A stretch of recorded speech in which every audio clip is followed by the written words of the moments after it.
from the upstairs bar at Ronnie Scott's Jazz Club in glamorous Soho, London, England. It's time for the Anglo-American edition of Spoiler Country, starring your knowledgeable hosts John and Kenric, mixing their usual speedball cocktail of comics, music, movies and popular culture. Citizens of the world, I implore you, it's time for Spoiler Country.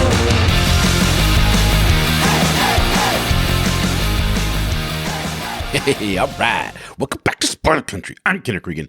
That, right now, is an empty chair, which is very odd for me.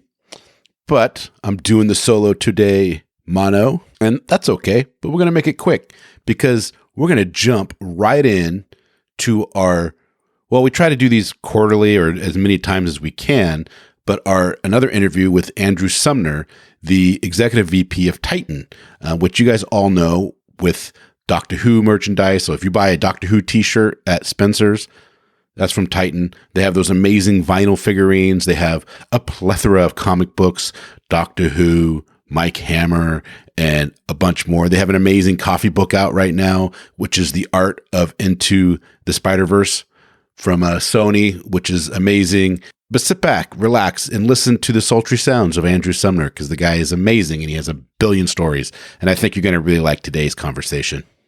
We're here with Mr. Sumner of Titan Merchandise and Titan Entertainment. And there's, you know, everybody knows the vinyls, the t-shirts, the comic books, all that glorious awesomeness that is Titan.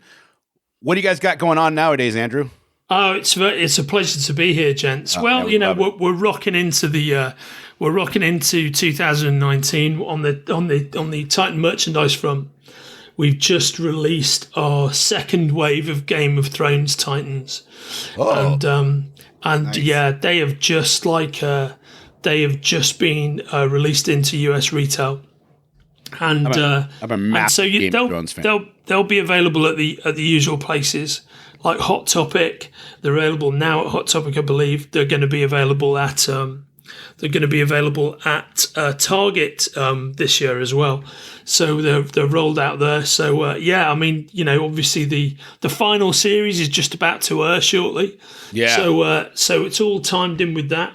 We did a great exclusive recently with the Geek Fuel subscription box guys, where we did a 4.5-inch glow in the dark translucent version of Viserion in his white form. So that's good. And that's awesome. And then we're just about to release a 6.5-inch version of Viserion in with some glow in the dark detailing. That's with Hot Topic. So yeah, there's lots happening there. I've got some awesome new Titan stuff coming out that I can't quite tell you about right now. I mean, when we finish recording this, I can tell you guys what it is. Yeah. Next time we talk, I can talk about it properly. But I want to make sure I've actually turned the microphone off before I tell you, so I don't mess it up. Yeah, and start, broadcasting like Radio Free Europe. Do you know what I mean?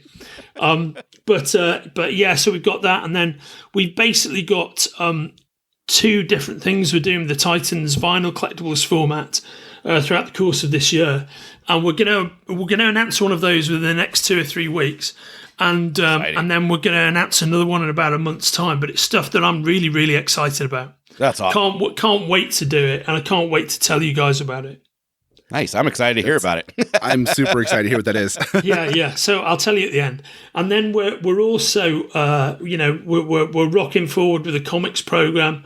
There's a lot of new stuff coming out there. One of the things that I'm most excited about personally is there used to be a great comic book series by a writer called Max Allan Collins, who's a guy we've talked about before. He writes Mike Hammer these days, and he also he wrote the Mike Hammer comic book I turned you guys on to a while ago. Yep. Well, he used to write Batman, but back in the 80s, he did a series I think was originally for Eclipse. It was published by Eclipse when I used to read it, and it's a kind of noir detective series called Ms. Tree about a female private detective. Mystery Quarterly. Yeah. So it's fantastic book. So it's written by Max and it's drawn by Terry Beatty. They're the guys who also created Wild Dog for DC Comics, and Wild Dog, in a slightly different format, turns up in the Arrow show now and again. He's one of Arrow's team of vigilantes. Well, anyway, sort of Max and Terry created the series Mystery, which you know, and were at Titan. We're starting to do collective editions of the complete Mystery, and the first edition is going to be launching at San Diego Comic-Con. So I'm really, really excited about that. That's awesome! Can't wait! Absolutely can't wait. So that'll be awesome. Yeah, and we're keeping busy with everything else as we tend to do. So there's a lot of different books, projects, and all that kind of stuff rolling along. As you know, we have a lot of fiction lists at Titan, and we do a lot of great coffee table books and graphic novels and whatnot. Yeah, so we've just released a couple of fiction titles. One's called Other Words for Smoke by Sarah Maria Griffin. And we've just released a book called The Near Witch by V. Schwab also. And we've got some cool... We've got a cool Firefly novel, an original novel by a guy called James Lovegrove. Oh, and cool. that's getting released on the 19th of March. Yeah, and we've got an ongoing series that we published called The Embers of War, and the latest in that series, which is called Fleet of Knives, has just literally been published. So that was published on the 19th of February 2019. So we've always got lots of fiction stuff coming along. And then there's our kind of coffee table non-fiction program as well, with the large format non-coffee table books. I think one of them I spoke to you guys about before, which is we did a Spider-Man Into the Spider-Verse art of the movie. We actually talked about that a couple times on our show. Yeah. So if you boys haven't had your copies of that yet, which I'm fairly certain you haven't now that we're talking about it again, I'll make sure you get them. That'd be awesome. But that is a phenomenal book. It's one of the best things we've ever done. But on the kind of large coffee table format books, we've also just published the Firefly Encyclopedia by Monica Valentinelli, and then not quite in the science fiction wheelhouse and fantasy wheelhouse, but very much in my personal wheelhouse. We've just published the Orson Welles portfolio, which is sketches and drawings by Orson Welles in association with the Welles estate. It's been written and compiled by a guy called Simon Braun, but we've had kind of unparalleled access to, because Welles wasn't just a visionary filmmaker and actor, he was also a tremendously natural artist. And he studied at the Art Institute of Chicago for one summer, and he continued to draw and paint throughout his entire life. And the majority of his artwork, including costume and set designs for his films and theatre work, that's been unavailable to the public. But it's all collected in this awesome 192-page hardback edition that we've just published. And that, if you're into Orson Welles or people like him, that is just phenomenal. Yeah, he was. That sounds amazing. He was that sounds so cool. Yeah, he was like the complete package when it comes to an artist. Oh yeah, he was. He was everything. He absolutely was everything all at the same time. He was. He was the voice of Unicron in Transformers, the cartoon, the animated movie back in the 80s.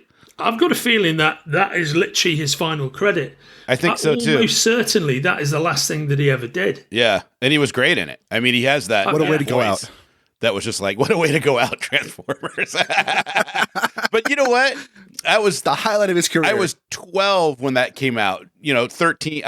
It came out the summer I turned 13, and I was a huge Transformer fan because it was completely written towards my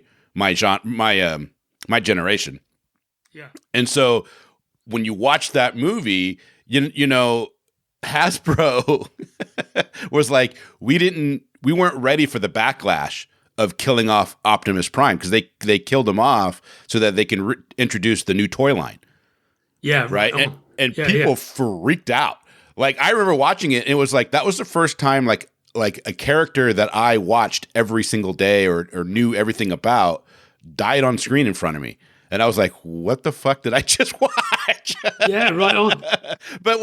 But I remember hearing Unicorn's voice, and I'm like, God, that sounds so familiar, even at 13. And then when it pulled up, I'm like, oh my God, that was Orson Welles.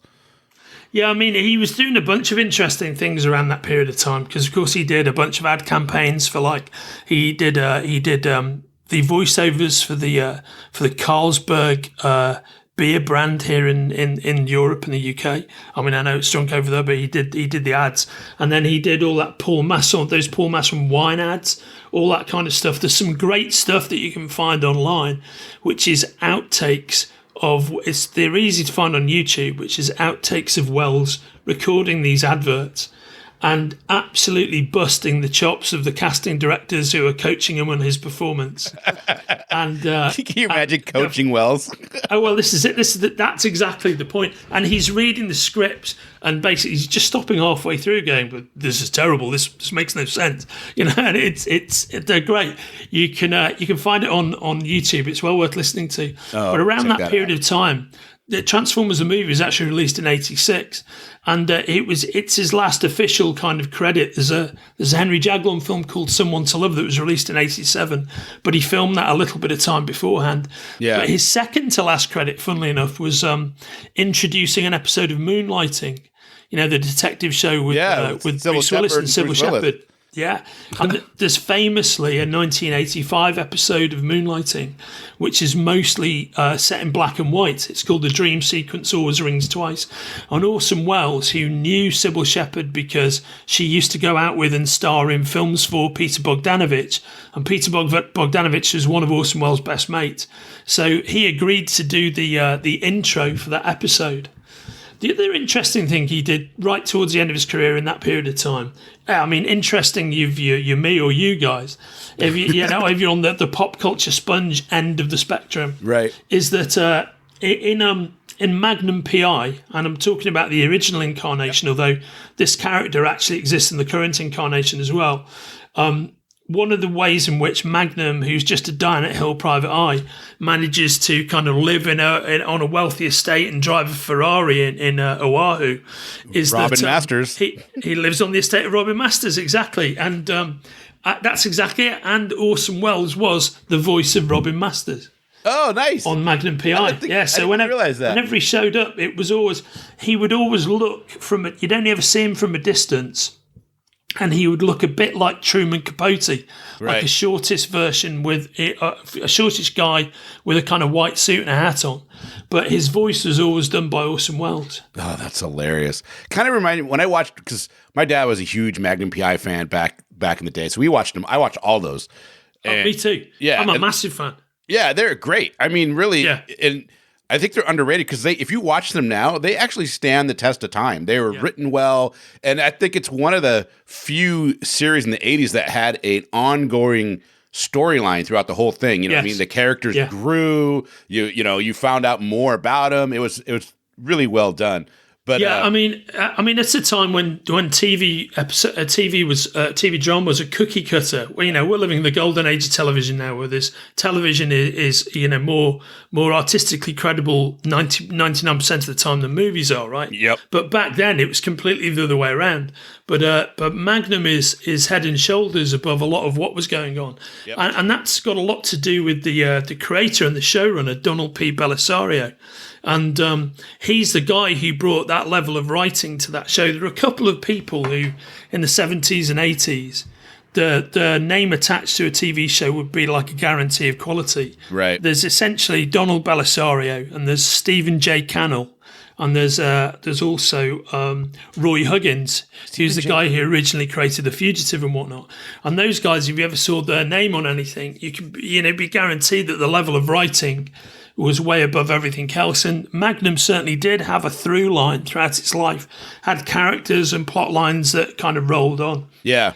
They would call things back from like a season before or 2 seasons before. No one did that. Absolutely right. Yeah, I mean, there's famously a character who turned up sort of irregularly in that show called Mac, who's a friend of Magnum's, one of his other war buddies, in addition to the guys, in addition to Rick and T. Sear in every week, and there was a story arc in which that guy got killed, and then he meets his doppelganger later on, and that guy becomes involved in the show. There's lots of interesting stuff going on, and then at the end of season 7, like Magnum gets killed off and goes to heaven, but they get renewed for an additional eight series. Yeah. So they have to figure out a way to bring him back to life and all that kind of stuff.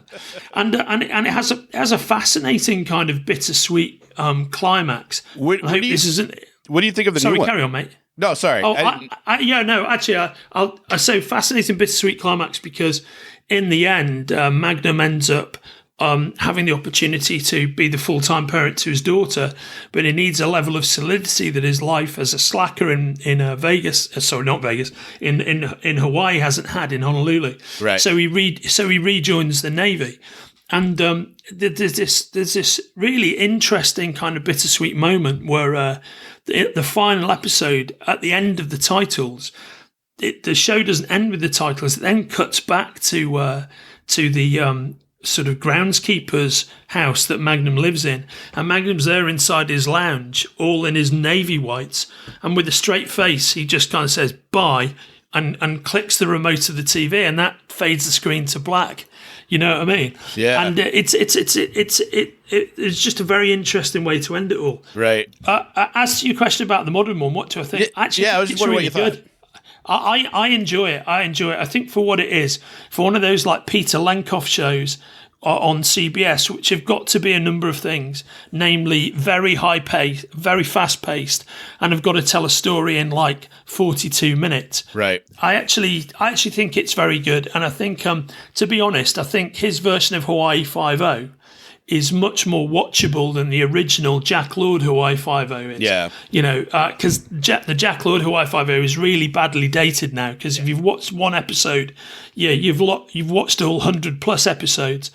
So I think that's an improvement. I actually think the original material on Magnum PI is really, really good, as we've just said. Yeah. But nonetheless, I think that's a great show, actually. As chewing gum television goes, as light-hearted TV, I think it's a great way to spend.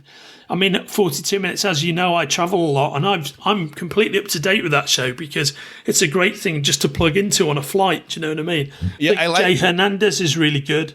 And Jay Hernandez is good. I wish he was a little bigger, just because Tom Selleck is a huge man. He's fucking huge. Yeah, he's fucking huge. And actually, I know. And he as big as TC was, Magnum's always taller than him. Whereas now, TC in the current one dwarves Jay Hernandez. Yeah. But what Jay Hernandez has got that Selleck had.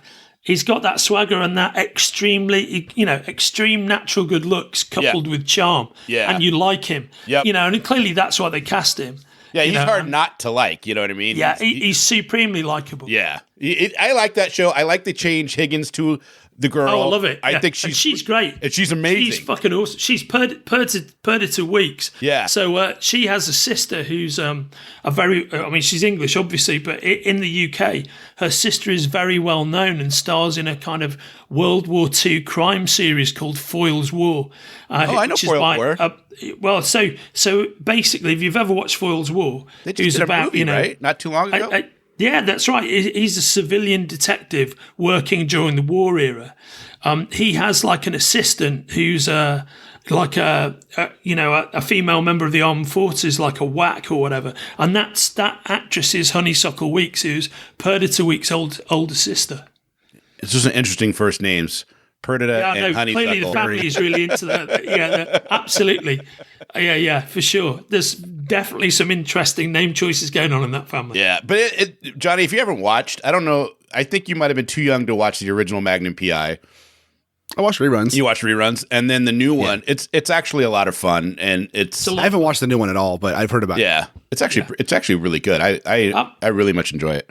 I agree. I mean, guys, I'd recommend it. I've really enjoyed it. So with the Sumner recommendation, I'm a tough crowd because those reboot shows, I rarely watch them because I love the originals. Yep. Often so much, but I actually think they've done a very credible and enjoyable Magnum, and it's worth watching every week. They just updated it.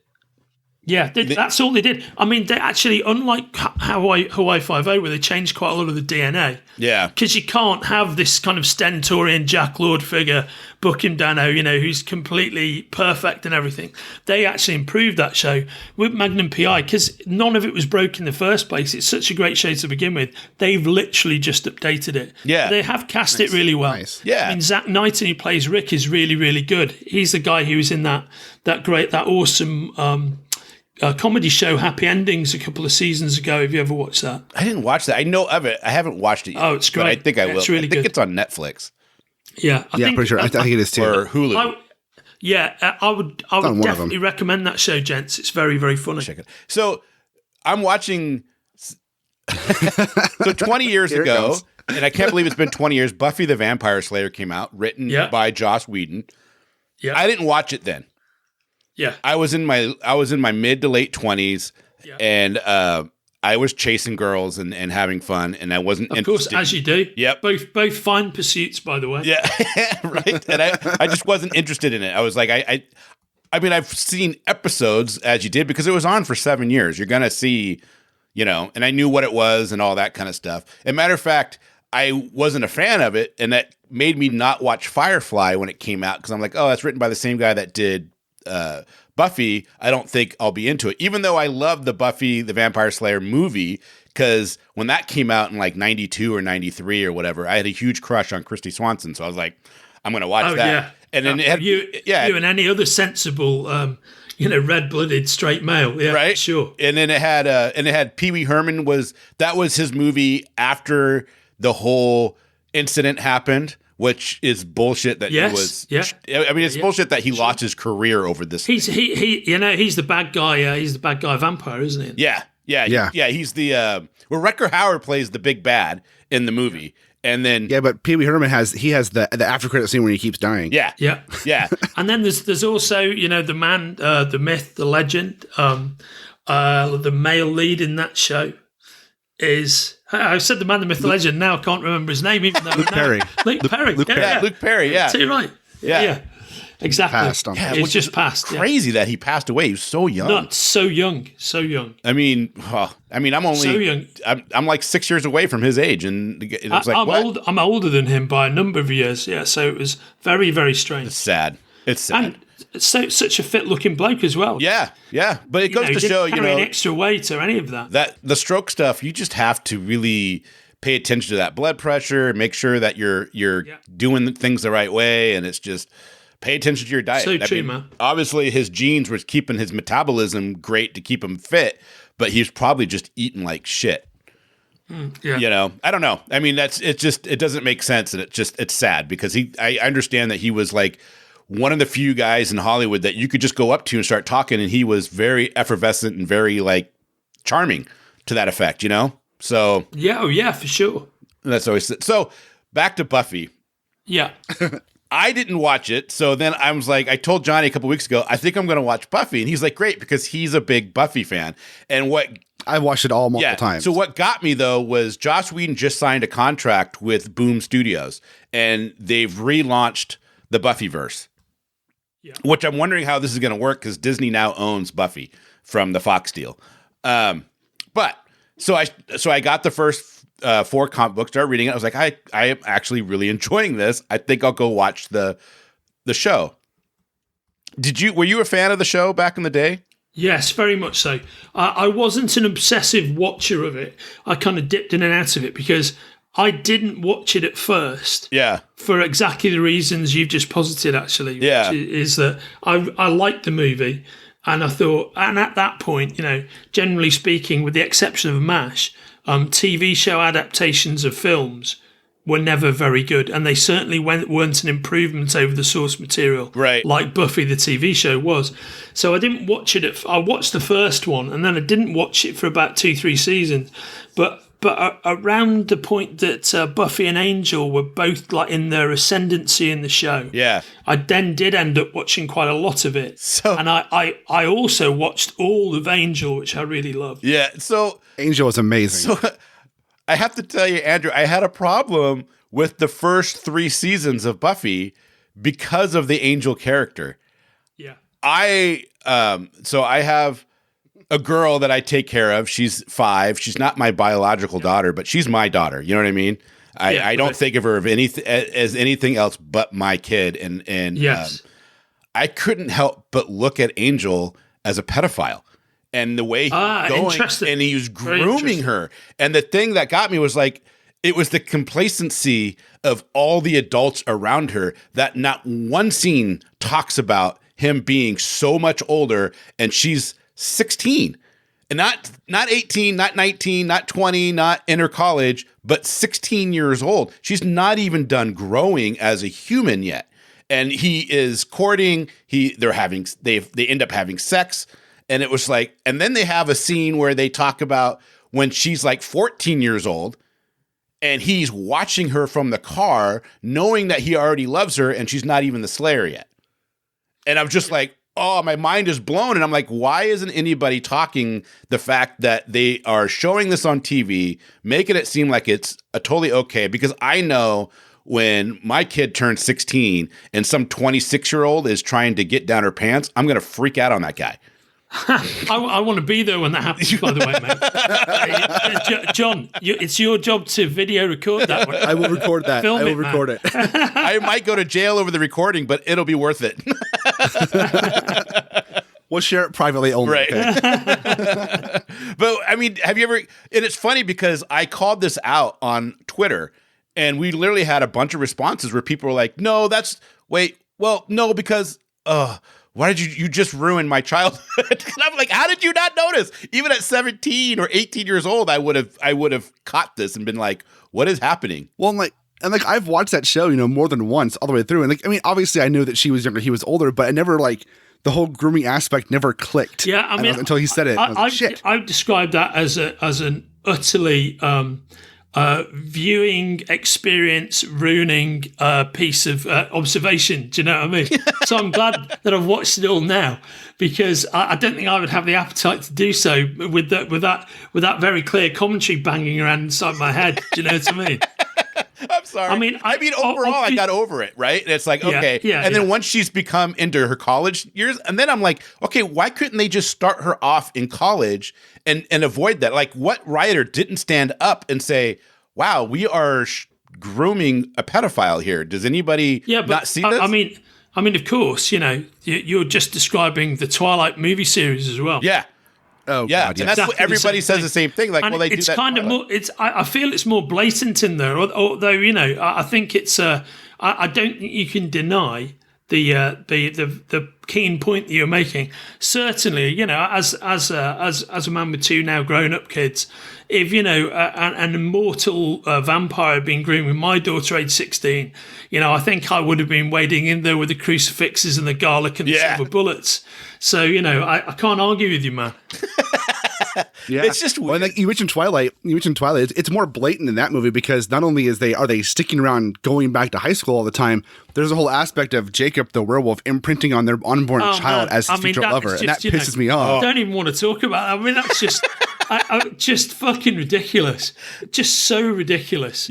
I mean, have you ever had the misfortune of actually reading those books and then reading the way they kind of resolve? And I mean, the movies, when it gets to the adaptation of the final book, they really soft pedal a lot of the batshit crazy things that are in the final book edition of Twilight. The final installment book-wise is just nuts.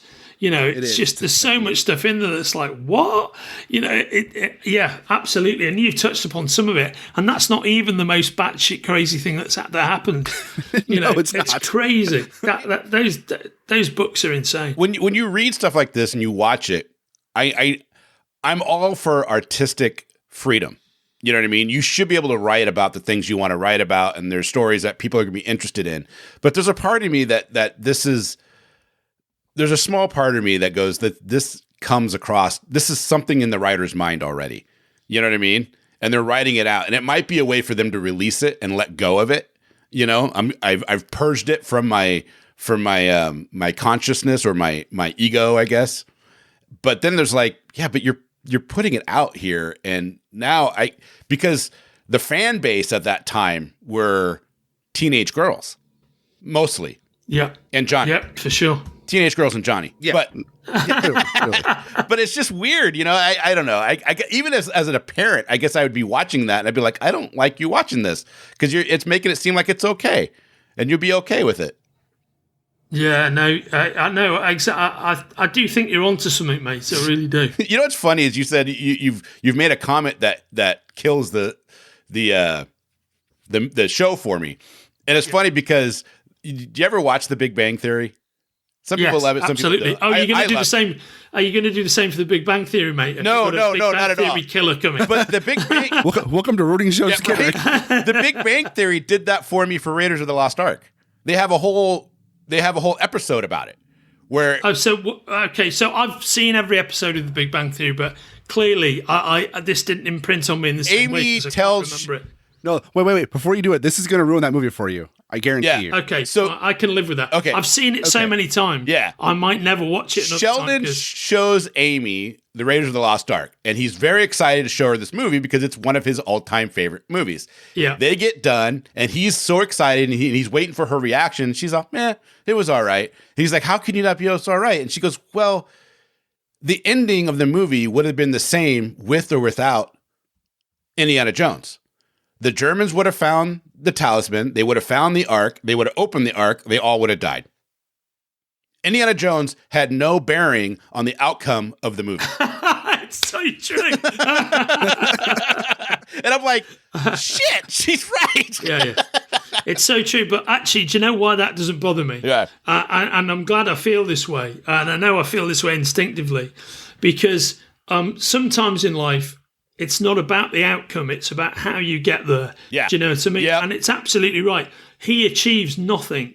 But the way he achieves nothing is brilliant to watch, and his instincts are heroic the whole way along. And actually, what he finds out about how totally irrelevant his actions have been, you could only find that out by being there right at the end. Right. Yeah. So Right. so that is true, but it doesn't stop him being a noble and heroic figure. So are they doing another? I've heard they're doing another Indiana Jones. Yeah, I believe they are. I mean, I think it's a terrible idea personally because, I mean, the truth is that I think you can argue that I would certainly argue that the Indiana Jones sequels have nearly always been a tale of dilution. So the first film, That's true. when it first came out, I was such a huge fan of it. And interestingly, when it opened in the UK, which is in 1982, I believe, in the middle of 82, so that was a year I went away to university. It was not a big hit in the British cinema. Massive on hit its here. first go around. I know it was a huge hit in the US, but it wasn't a huge hit over here. It was very well reviewed, and of course I was going to see everything at the cinema then, so I went to see it. But by the time I got to college in the September of that year, that was the year that home video rental in the UK began to really take off. So over the course of the next year, through word of mouth and through video, it went bananas. Everybody saw it then. And there were other earlier films in the UK that hadn't hit big, but that became the original big video hits. The Blues Brothers would be a good example. Yeah. National Lampoon's Animal House would be a good example. Porky's. Films in the UK, yeah, exactly. Porky's did well at the cinema though, but those other films, didn't do as well as they had in the States. But I was a real Raiders of the Lost Ark evangelist. And I was like, look, if you see this film, just do me a favour. Even if you think it's a period piece, and because a lot of the cultural reference points weren't that interesting to young English people in like the punk rock era, do you know what I mean? Yeah. An action film, something that looked like a James Bond film but was actually set in the 30s is like, why would you go and see that? And I used to say to everybody, look, just go and see it. And see it up until the point that Indiana Jones gets chased through the market, and wait until he gets attacked by a swordsman. Wait until that moment. And if you want to leave after that, just leave because you're not going to like it. One but of the most classic scenes in cinema history. That's the moment. Such a great scene. That's the moment. And I remember distinctly seeing it with audiences for the first time. That's the point at which everybody was utterly turned onto the film. When he actually guns the swordsman down, that's the bit that really gets everybody. Yeah. And then everybody's along for the whole ride after that. Only done And it's- because Harrison Ford had dysentery. exactly, and such a big laugh. One of the biggest laughs you'll ever see in any film. Of course, nowadays everybody's seen it, so you can't get that response. But back in the day, man, people loved that sequence. Yeah. So conceptually, I think Raise the Lost Ark is a perfect film. I think Indiana Jones and the Temple of Doom is it's all action, but the quality of the movie is way below Raiders of the Lost Ark. And then the third movie comes back a bit, but it's still nowhere near that lightning in the bottle that Raiders of the Lost Ark has. And then I actually think that they should never have made the Crystal Skull sequel. I think that just there's so much about that I don't like, I mean, what's great about the original three is there's very little CGI on the show. Do you know what I mean? When in the fourth one, they started using, there's that whole what the fuck sequence, driving through the jungle with Shia LaBeouf, swinging from the trees like Tarzan. Do you know what I mean? Yeah. At that point, it's like, what the fuck? It's ridiculous. Yeah, I never saw that one. I mean, it's all about, suspending your disbelief is very important in these movies and in it's hard Bond to suspend movies. it during that scene. But once they start going that far over the top, once people start doing stuff, I'm happy to watch James Bond, for example. Yeah. Take his motorcycle along the bridge of a building in Morocco at 90 miles an hour and not fall off even though he drives about 1.5 miles along that roof. Because it's somebody's actually done that in real time. Right. Do you know what I mean? Right. It's not achieved via CGI, and certainly if the CGI involved, they're hiding things that make it a wider driveway than it really was. It's actually there's a level of reality to it. Once you start using digital compositing to do stuff that just can't be fucking done. That was, you know what I mean? It's like Christopher Nolan said with Batman. It's like use CGI to enhance practical effects. Don't replace them. Yeah, you can't beat tactile. Which is, of course, what Christopher Nolan really understands. For example, you know what I mean? Yeah.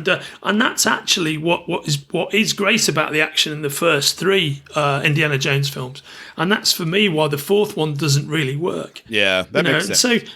And so I'm happy not to see another Indiana Jones film with Harrison Ford, as much as that part fits him like a glove. It's like in the same way that I don't want Clint Eastwood to make another Dirty Harry film. Do you know what I mean? Beating the shit out of other old age pensioners in the care home. Do you know what I mean? It used to be criminals. They could do a new.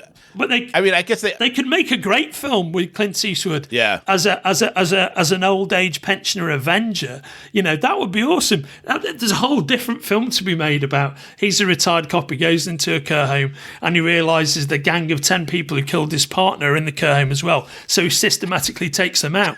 Now I'd pay good money to see that film, but I don't want it to be a Dirty Harry film. In fact, the more that I think about it, doesn't that film sound awesome? Sounds amazing. Did you ever watch Bubba Hotep?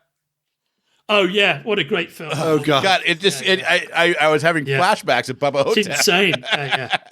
Oh yeah, for sure. There's not enough good care home action films. That's for sure. There's not. You could. Yeah. Clint Eastwood would be the perfect guy for it. I want to see Mule. He would. I haven't seen it either, but I would love to see that film. I mean, I certainly loved a couple. I mean, it's 10 years ago now. In fact, that's how long ago it was. But I loved Gran Torino when it came. Yeah, I loved Gran Torino when it came out as well. It was his movies have changed so much. He's more of a social commentary than he is showing these big action flicks that he used to. Of course, because I kind of feel like. I know that maybe this is sacrilegious. I know Dirty Harry is Clint Eastwood. Clint Eastwood is Dirty Harry. But they have so many of them, they could continue them with other people like they did Bond or they do other things. They could do that if they wanted to. And it could be interesting. Yeah. Yeah, right on. Because I love Deadpool. Yeah. Deadpool, I think, was my favorite. And it's funny because it has a young Jim Carrey in Deadpool. Yes, absolutely. Yeah, he plays the movie actor, doesn't he? The rock star. Rockstar, that's it. Yeah, they're doing he's lip syncing Welcome to the Jungle. Yeah, he's shooting a video, isn't he? That's it. Yeah. I think that it's the scene with the remote control car that got me when I was a kid. Yeah, that's it. That's exactly right. I was like, oh my God, I love this. And then I went back and watched all the old ones and it just really got my mom's goat. Oh yeah, I mean the thing is, Deadpool, and then before it, Sudden Impact, which is a huge film in its day. Yeah. And then before it, The Enforcer. They're all entertaining films, which become increasingly ridiculous, by the way. Sudden Impact is almost nonsensical. It kind of just replays Dirty Harry as a kind of Death Wish style Avenger. Right. But actually, the first two are brilliant. Oh, films. yeah. I mean, the first one is a masterwork. Dirty Harry is a great film by any stretch of the imagination. But actually, Magnum Force, there's so many good things in that. You know, that's a brilliant film. It's the scene where they're at the gravel pit, and the guy is getting up, and he's got the Magnum on him, and he does the whole thing. I know what you're thinking, punk. Yeah. How many shots? He fires 6 shots or only 5. Yeah. Oh my God! And you watch that, you're just like you feel like you're in that scene, and I don't think anybody could deliver it like Clint Eastwood did. Oh no, and it flips around the initial scene. It's got and that guy Andy, whatever his name is, who plays Scorpio, he's just so brilliantly cast. Yeah, you know what I mean. He's so jumpy and out there. Yeah, I think I mean it is a fantastic film. It really is. But what's interesting about there are many interesting things about Magnum Force. But one is that it kind of flips the first film on its head. So really, in the first movie, he's completely fighting the system. And by the way, in the first Dirty Harry, even though there are 5 Dirty Harry movies, it's quite clear that at the end of Dirty Harry, what he's actually doing is resigning from the police force and leaving. Right. Yeah, because the final scene after he's taken Scorpio out is like he takes his detective shield out in disgust and chucks it in the river and walks away. Do you know what I mean? Yeah. Because if you remember, the whole thing is he becomes discredited 2/3 of the way through, and then he has to fight against his own department and everybody else. And that's him definitely going, screw it. Until obviously they all looked at the box office receipts and it was like, yeah, okay, well, he's obviously just having a bad day. Clearly, he just rocked back into the precinct the next day. You know what I mean? And so what then happens in Magnum Force is that it's a whole bunch of recruits who become this kind of vigilante unit, but they go too far for him. So he sets himself up in opposition to them. And what gets misremembered, I think, about Magnum Force are the kind of subtleties of it, because there's a kind of great sequence where, well, first of all, what's interesting, right, is that the recruits who become this kind of vigilante squad, and I'm sorry, that's a massive spoiler. You don't know that first, right? But I'm assuming this movie's like 40 years old. And so we're on spoiler country, so it's okay. Yeah. Oh, yes, of course. They're clear as in the name, as I've said before. I should have realised. Yeah, I'll stop feeling bad. So the 4 recruits are played by Robert Urich, who went on to play Dan Tanner in Vegas and Spencer for Hire on TV. Yeah, TV star who was on countless drama shows over the years. He died quite young, actually, in his 50s. He was in a Western series called Lazarus Man. And then there was Tim Matheson, who starred in a bunch of TV shows and is the guy who plays Otter in National Lampoon's Animal House, the leader of the fraternity. Yeah. And then there's David Soul, who was Hutch in Starsky and Hutch. So there's all these guys who went on to become big TV stars are actually the young, good-looking vigilante cops that Harry goes up against. And at the point where he kind of realizes, begins to suspect that it's them who are responsible for what's going on, there's a sequence in the middle of the film where one of them is a real sharpshooter, and they do the San Francisco Police Department annual shooting cup. And for the last 5 years, Harry's won it every year. Yeah. And they have a kind of thing where you've got to go through the firing range and, bad guys jump out and all that kind of stuff. You've got to take everybody down. And one of these guys, I think it's the David Soul character, is so good that he actually beats Dirty Harry. And it's a big kind of my God, Harry misses a kind of target at the end.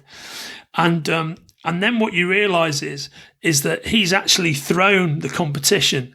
So he can go back and dig David Soul's bullet out of where it's actually landed so he can go and get it analysed versus the guys in the vigilante squad who've been executing criminals. And that's how he gets them. That's and right. He does it by putting his own ego to one side. Do you know what I mean? Yeah. So I think that's a really nice part of that plot. That Magnum Force was written by John Milius, who's the guy who went on to write Apocalypse Now. Oh, really? And was a great director in his own right. Wow. Well, it'd be interesting what absolutely. when you think of because you're a big movie file and you even had your own show on UK introducing movies. Yeah, that's right. Yeah. Do you have like a top 10 that you're like, if you're these are the ones that you need to know? Oh man, yeah, of films that do you mean in terms of favorite films I recommend for people? Yeah, if you want to get a good kind of set of cinema basics.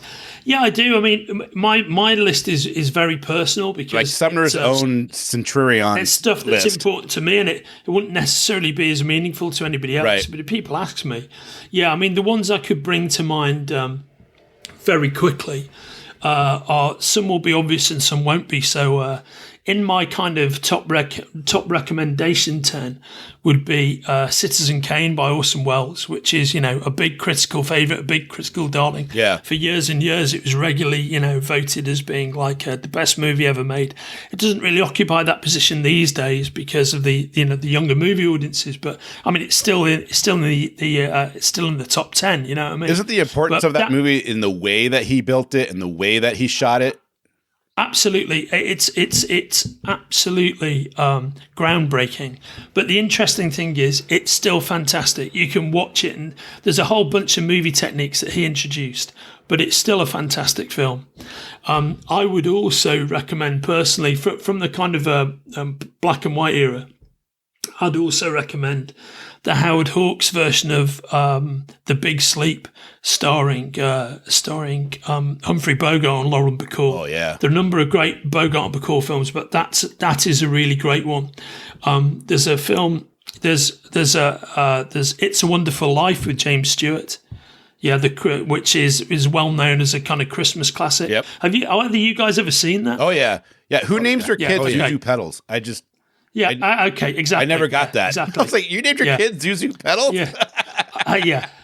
So there's that. That's a great film. There's another great James Stewart film from a very similar period of time. It's made within a year of that movie actually, and it's called Call Northside 77. Yeah, and it's about.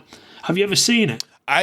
So I used to work at a video store. I used to run a Hollywood video, so I've seen a lot of movies. Oh, fantastic! And, anything with him in it, I'm gonna watch. Yeah, you know what I mean. Yeah. So I mean, like Mr. Smith Goes to Washington, and you know what's funny during that era from the I think it's the early 40s. My favorite movie of that era is with Fred McMurray, and it's Double Indemnity. Oh God, it's an amazing film. Oh, brilliant! It's fantastic. You watch it today, it stands up. That's one of the great film noir. That hasn't aged a lick. That film. Yeah, it's fantastic. Have you ever watched that, Johnny? I would highly suggest looking up Double Indemnity, and it's old enough now that you could probably just find it on YouTube and giving it a watch. It is about a salesman that comes to a house and he sells insurance, and he meets with the wife, and she seduces him into helping her murder her husband.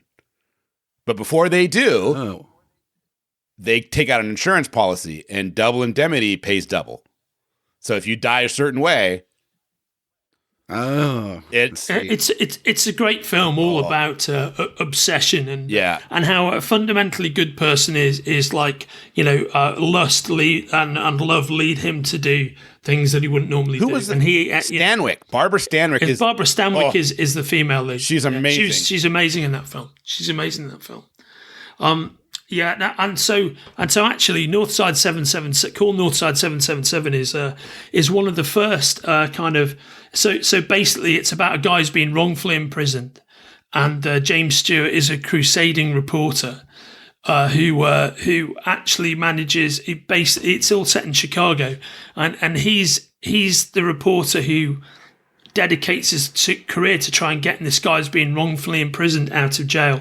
But how he does it without going into any more kind of detail is really using what would then have been cutting edge technology that nobody else had thought to use.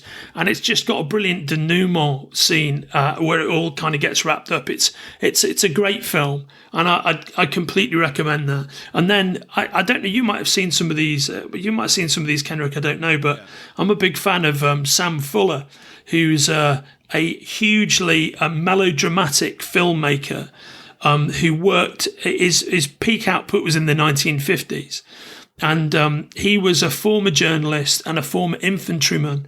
He'd like fought in the Big Red One in World War II. Oh, wow. So it interrupted his writing career. And then he came back from World War II, and he had a very, very melodramatic style. And he made a couple of great war movies during the Korean War. Two of them star an actor called Gene Reynolds, and one's called The Steel Helmet, and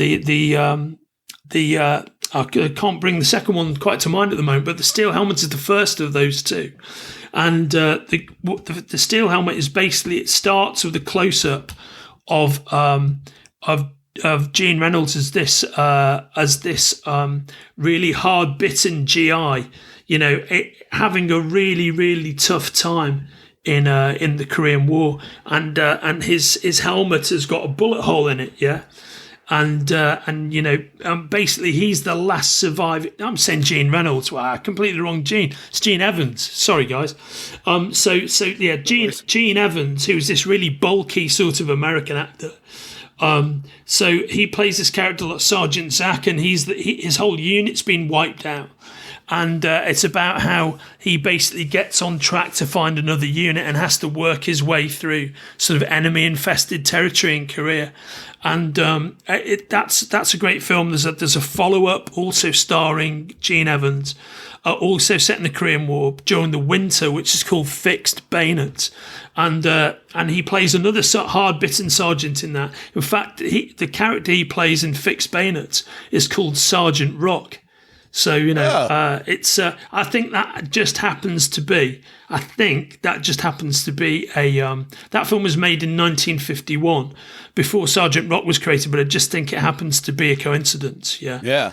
But again, kind of these movies do have a very 1950s, 1960s DC Comics war comics vibe about them. So all those DC war books, like by Joe Kubert, drawn, but the covers were drawn by Joe Kubert, and they're mainly written by Bob Kanigher. These films have that same kind of heavily melodramatic feel to them. You probably might have heard of he also made an amazing film about essentially low-life criminals, which was called Pickup on South Street. And Pickup on South Street was made in the mid-50s. It was made in 1953, actually. And basically it's about a bunch of low-level criminals who kind of get in the middle of a bunch of communist spies and a bunch of like federal agents. And basically the lead character is played by Richard Widmark, and it's one of his earliest kind of like starring roles. And he's a total low-level scumbag to the point where when he becomes like the only person who can help the agents out, he like refuses to do it. He's completely unpatriotic. He's just in it for himself. Do you know what I mean? Yeah. But it's about how he has a transformation during the course of the film, not necessarily for patriotic reasons, but for personal reasons because of things that happen. But that's a great kind of, it's like the ultimate B movie, for want of a better description. That's awesome. He actually wrote and directed the Big Red One with Lee Marvin. That's what I was going to go on to say. Yeah, he did. Yeah, and that was pretty much his final film. And that was based on his own experiences in the Big Red One, and essentially the character who plays the analog of him in that movie is Robert Carradine, because it's a bunch of who's one of David Carradine's younger half brothers.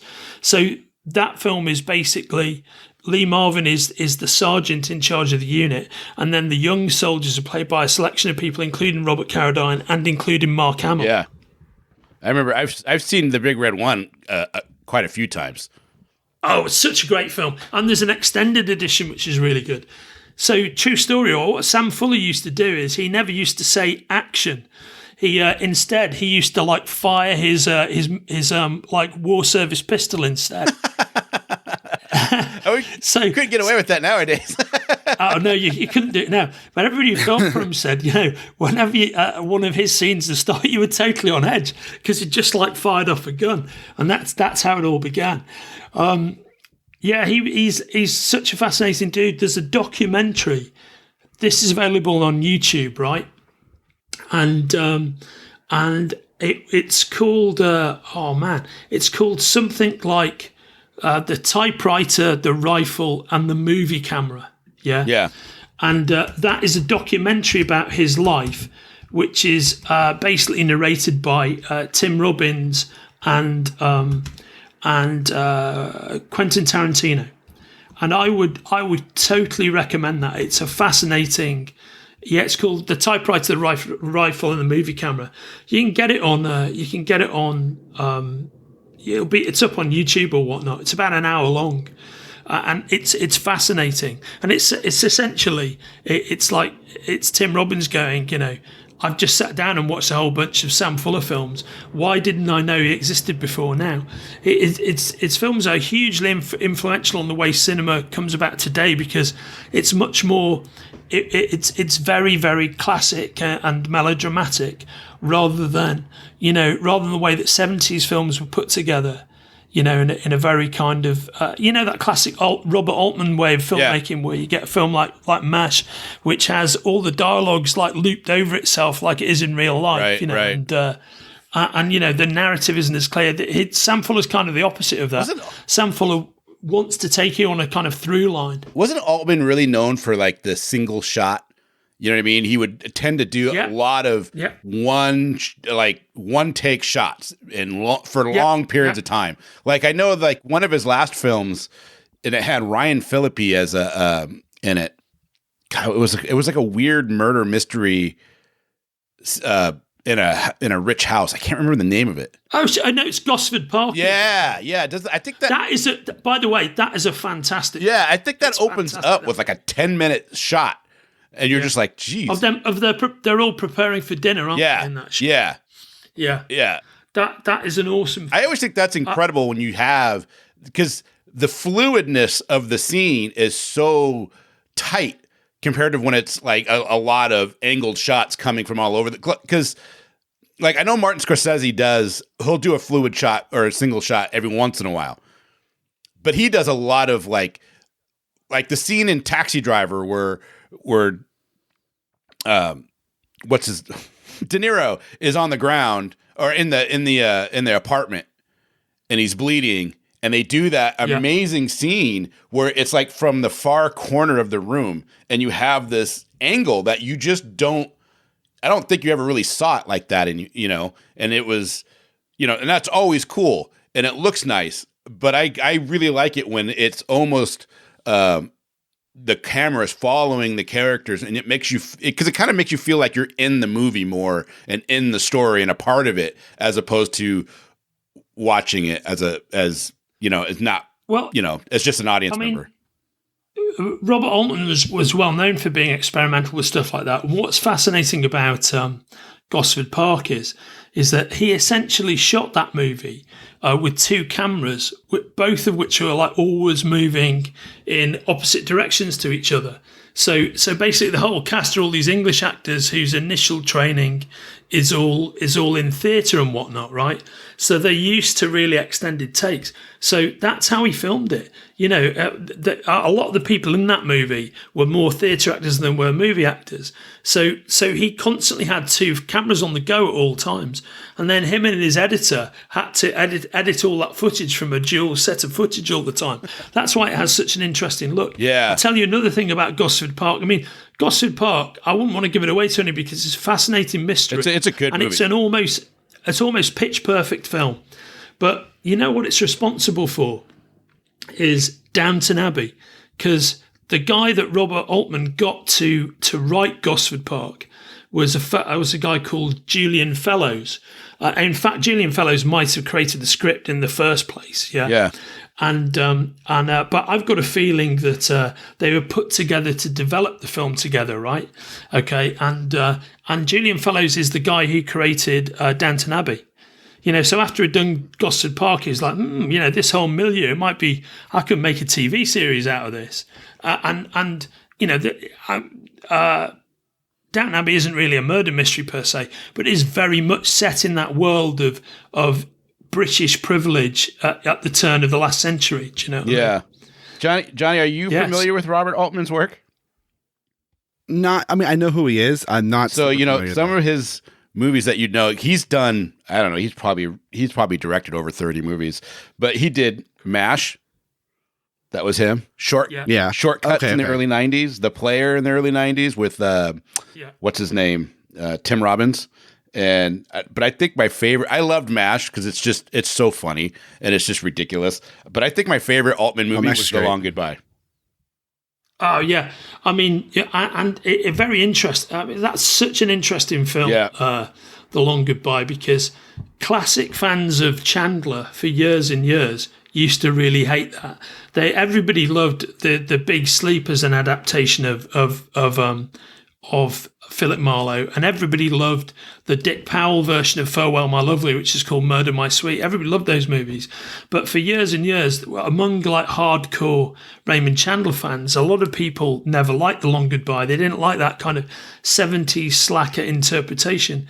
I personally, I have to say, I've always loved it. And now, like as often it's happened so often, like critical opinion has come round to what you and I think, mate. Right. You know, now it's like revered as a great film. Yeah.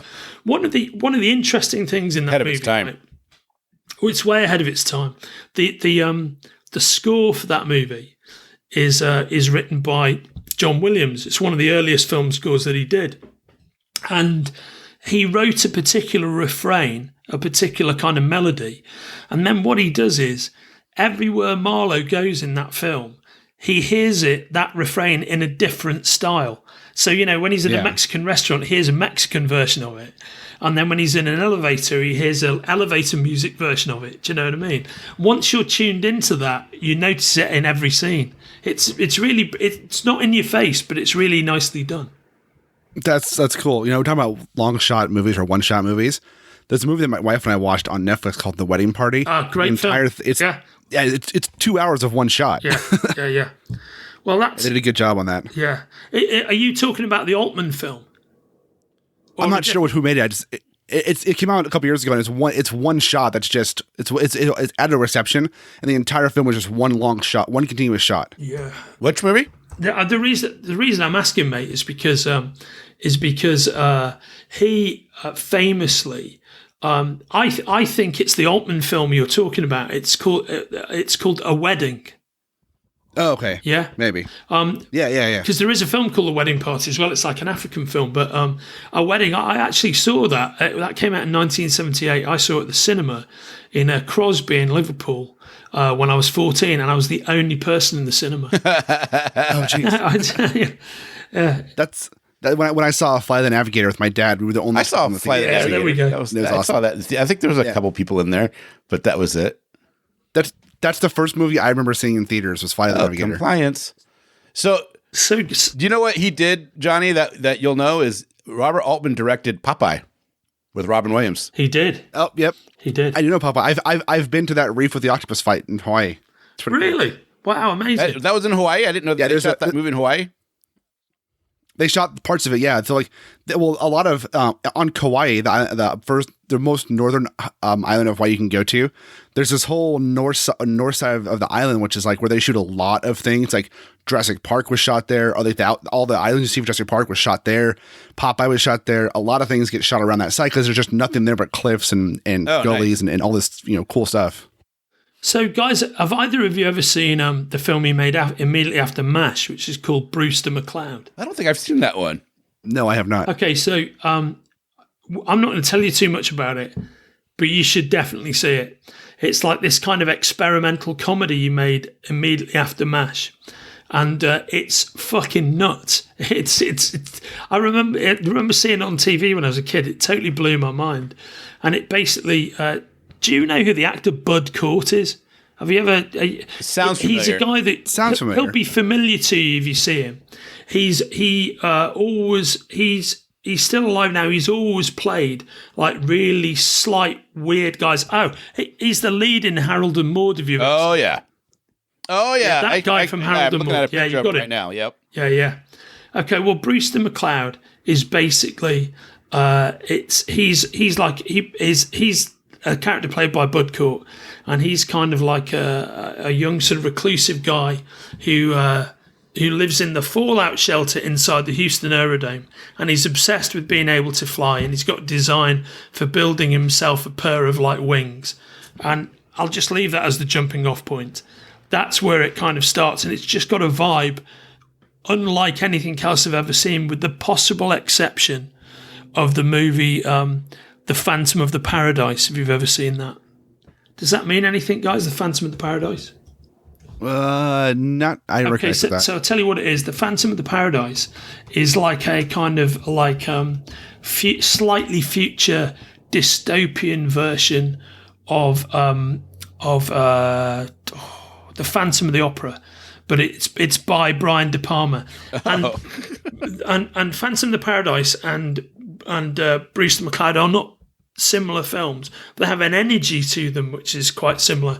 You should watch both of them though, because the thing they both have in common is they're fucking nuts. And the only other film I can think of that's like the two of them, but is again different. But if you're gonna like do like a sort of a late night treble bill at a repertory cinema, these would be three great films to put together. It would be Brewster McCloud and Phantom of the Paradise and the Rocky Horror Picture Show.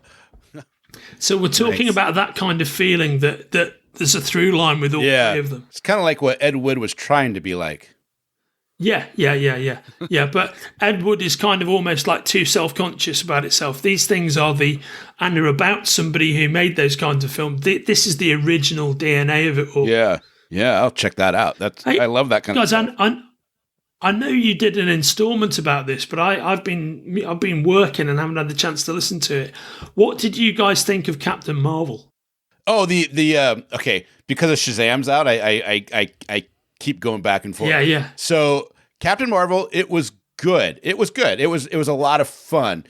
I don't believe it's the best written Marvel film. You know what I mean? I think there's a lot of hype around it. No, I agree. I thought it was great, and I really enjoyed it. I enjoyed it a lot more than I thought it was going to. I liked it. It's just I thought it was great. I kind of wish they would have just done Monica Rambeau and done the original Captain Marvel. Well, quote unquote. Sorry, Johnny. The quote unquote original Captain Marvel. Because I just think why not? And she was a cool character, and I think that's who Rogue actually kills to get her powers on accident. It's either her or the original Miss Marvel. It's one of the two. Interesting. I can't remember off the top of my head. So I just thought it was, interesting. I love Brie Larson in almost everything she does. Like, I really enjoyed Skull Island, and I thought she was great in that. I love the whole scene where she's taking pictures of the natives, and she has this big, massive grin on her face, and I was like, wow, that she just glows off the screen when she's doing that scene to me. And I just kind of felt like she went through the motions on that show. And I've seen other people they're just like, what? You're nuts. There's things. And I was like, I don't know. That's how I felt when I watched the movie. But going back and thinking about it and watching it a second, I liked it better the second time I watched it as opposed to the first. Yeah, I mean, I really like her, and I thought she was great. I didn't have any issues with her performance, and there were many things in it that I really loved. I mean, I think you can't, now that there have been kind of 20 plus Marvel movies, you can't play the expectation that each new one is going to be the best one ever, because it isn't. Because for each new one to be the best one ever, there'd have to be. Everyone would have to be the same quality of, say, Captain America: The Winter Soldier. That's so good. And it's impossible to hit that quality all the time. You know what I mean? I would say the great thing about the Marvel Universe is that their batting average is very high. And amidst that pantheon of 20 films, there are very few bad ones. Yeah. I mean, I would say, for me, the weakest are probably The Incredible Hulk and Thor: The Dark World. They're the weakest, but there's still lots of things in them that I enjoy. Do you know what I mean? And then when they peak and they do something great, they're just phenomenal. Infinity War was ridiculous. I thought Infinity War was fantastic.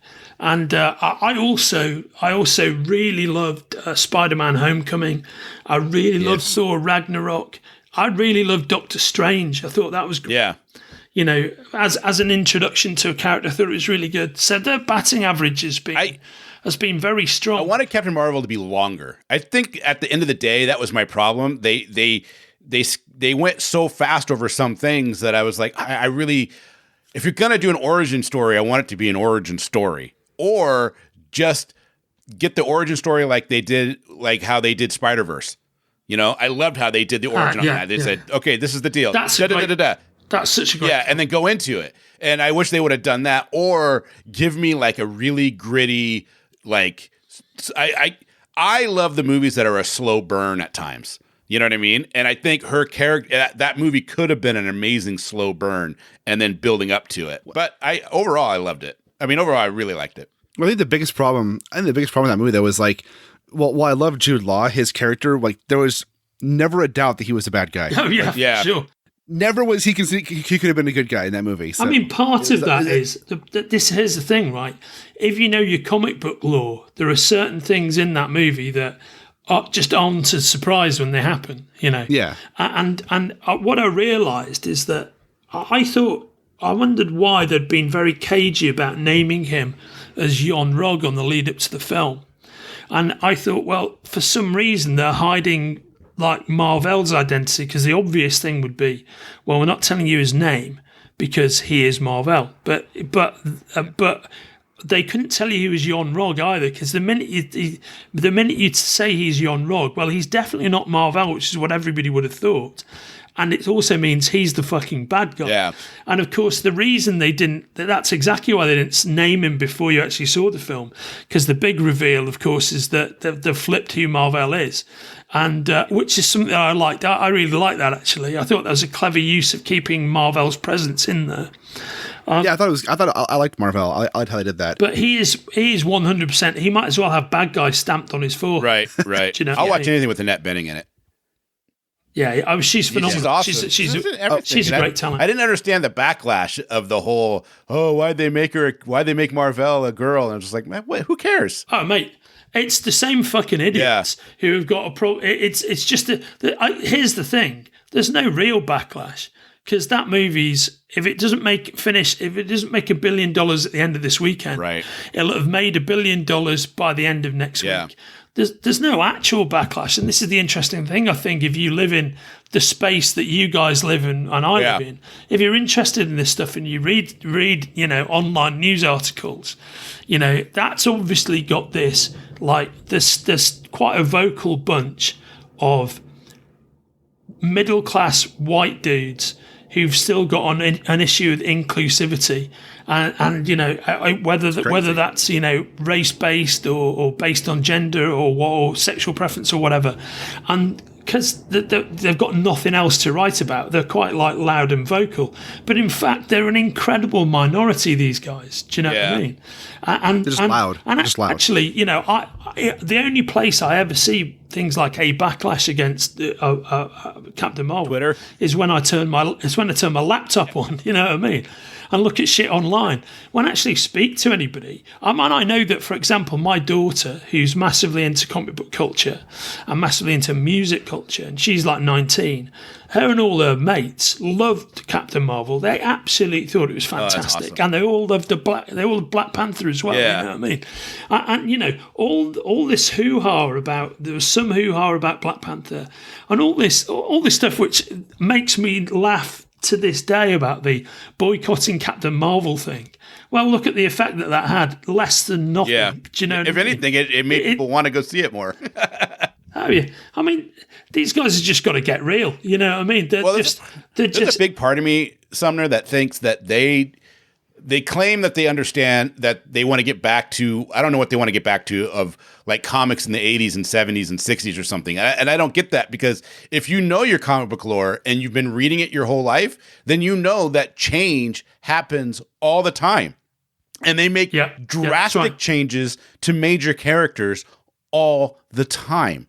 And yeah, one of the biggest bitches we don't want politics in our comics. We don't want politics in our comics. People on Twitter will sit there and argue with like Kurt Busiek and Gail Simone and all these other writers and like Fabian Niciez and like, oh, we want to go back to the Silver Age and the Bronze Age where there's no politics. And they're like, all of those books. Big time. The stuff with politics. Shows aside. Stuff with politics. I mean, it's Stan Lee and his team, Roy Thomas, all those guys, came out against so much stuff at the beginning of the 70s. That they were so progressive in their thinking. This, we want to go back to the way it was. It's ridiculous. By the way, I think one of the most pernicious and unpleasant things I've seen is how much that kind of lunatic fringe of, extreme right-wing white boy comics fans don't you have this problem with Gail Simone. I actually don't get that at all, because Gail Simone, for my money, is one of the great contemporary comic book writers, and I haven't done anything other than massively enjoy anything she's ever done. And her stuff as a baseline is very good. And when she's on her game, she's fucking phenomenal. I mean, have you ever read Secret Six? Yeah, Secret Six is amazing. Oh my God. That's one of the best comic books of the last 10, 15 years. Yeah, it's phenomenal. She is a massive talent. I like Mark Waid as a massive talent. Do you know? Her work on Conan and Wonder Woman was amazing.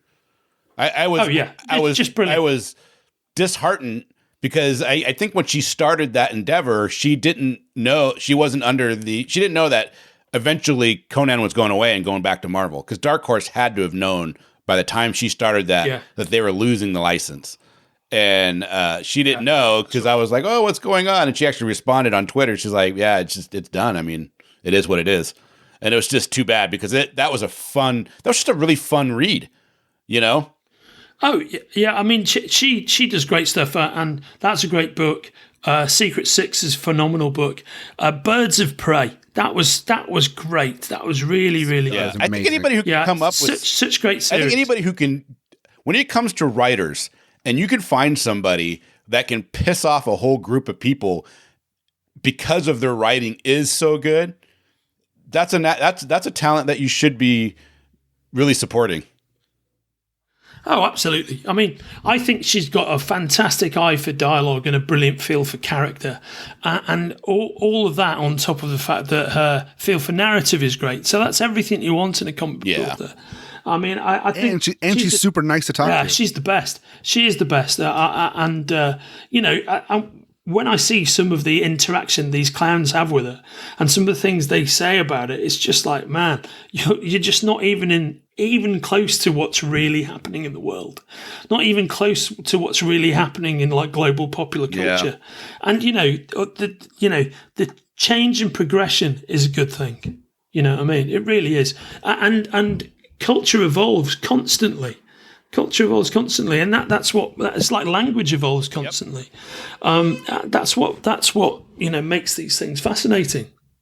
There you go. I think that is a perfect segue to actually wrap this conversation up. And right on. Hold on. I want to clarify two things quick. Rogue got her powers from Miss Marvel, not from. That's what I said, though. I wasn't too sure if it was Captain Marvel or Miss Marvel. Yeah. I'm just confirming that for anybody listening is going to be like tweeting at us, oh, what the hell? And Captain Marvel right now is at 990 million. So it'll definitely cross the billion by next week. Yeah. Good for them. Of course. So, well done with the boycott there, guys. You know what I mean? Way to get with the program. Good job, guys. Good job. You made it leaps and bounds. Yeah. Here's the mission for anybody who listens to your podcast over the next week. Go and see Captain Marvel again and go and buy some Gail Simone collected edition. There you go. You couldn't do anything worse than get some Gail Simone, anything better than get any Gail Simone collected editions. She is a fucking genius, I'm telling you. Pick up Clean Room. It is phenomenal. Yeah, agreed. Well, she created a whole concept that everybody knows now with the refrigerator clause, or what do you call it, Johnny? Oh yeah, yes, of course, yeah. I mean, you say that people know exactly what you're talking about.